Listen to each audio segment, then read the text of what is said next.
Hi again, another reading for you in the evening. I am outside and it might look reasonably light, but it is the evening and it is very cold. It's very cold here in Australia and Perth. It's been raining, but this is as bad as it gets here.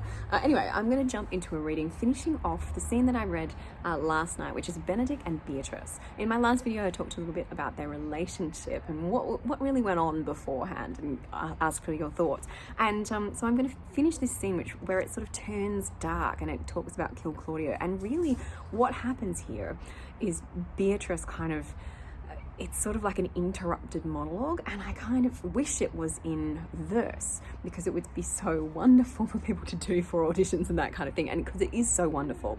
And yet it's not in verse, it's in prose, and that's what I'm going to talk about after the reading. So very quickly, running through this very casually, and I'm going to go like this and be Beatrice and Benedick, and I'm sure you'll appreciate it and love it. Okay, here we go. All right, so we start with Benedick saying, "Come, bid me do anything for thee.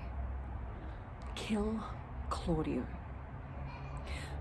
Not for the wide world. You kill me to deny it. Farewell. Tarry, sweet Beatrice. I am gone though I am here. There is no love in you. Nay, I pray you let me go. Beatrice, in faith I will go. We will be friends first. You dare easier be friends with me than fight with mine enemy. Is Claudio thine enemy? Is it not approved in the height a villain that hath slandered, scorned, dishonoured my kinswoman? Oh, that I were a man! What, bear her in hand until they come to take hands, and then with public accusation, uncovered slander, unmitigated rancour. Oh God, that I were a man! I would eat his heart in the marketplace. Hear me, Beatrice. Talk with a man out of window, a proper saying. Nay, but Beatrice, sweet hero, she is wronged, she is slandered, she is undone. Beatrice.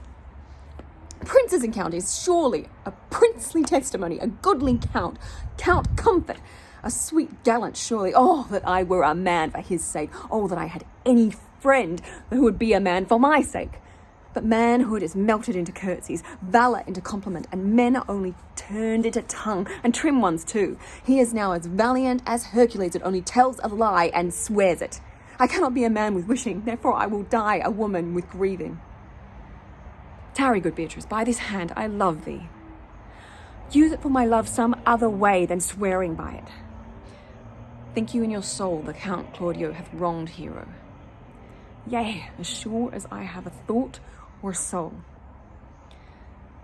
Enough, I am engaged. I will challenge him. I will kiss your hand, and so I leave you. By this hand Claudio shall render me a dear account. As you hear of me, so think of me. Go, comfort your cousin. I must say she is dead, and so farewell." Okay, so much better done in the many versions that there are of a Much Ado About Nothing. And I mentioned last time the Kenneth Branagh and the Emma Thompson one, which of course is such a classic, but also kind of don't want to suggest it, but the Joss Whedon version is actually quite good too. But depending on how you feel about him. I wanted to talk about verse and prose. A lot of what Benedick and Beatrice say to each other is in prose.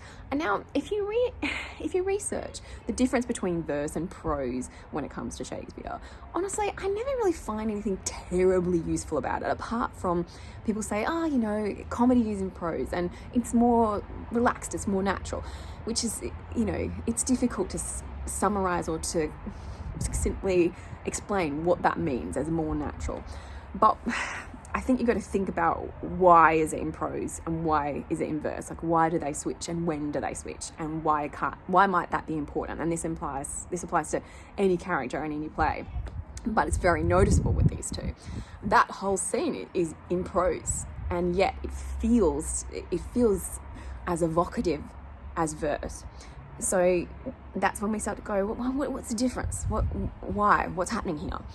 And the thing that comes to mind for me is how natural it is for them to speak to each other, how natural their rapport is, even when it's like attacking each other. Their attacking of each other, it feels natural and easy, the way that prose does. There's nothing laboured about it. It comes to them like this.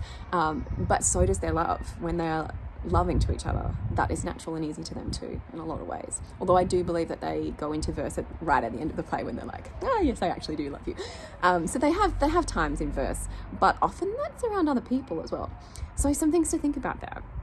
What do we take from prose? What do we notice when things change? And I'd love your offerings. I've given mine, and these videos are all about offerings and getting more thoughts out on YouTube, especially for new actors or people that might be new to the plays and the characters.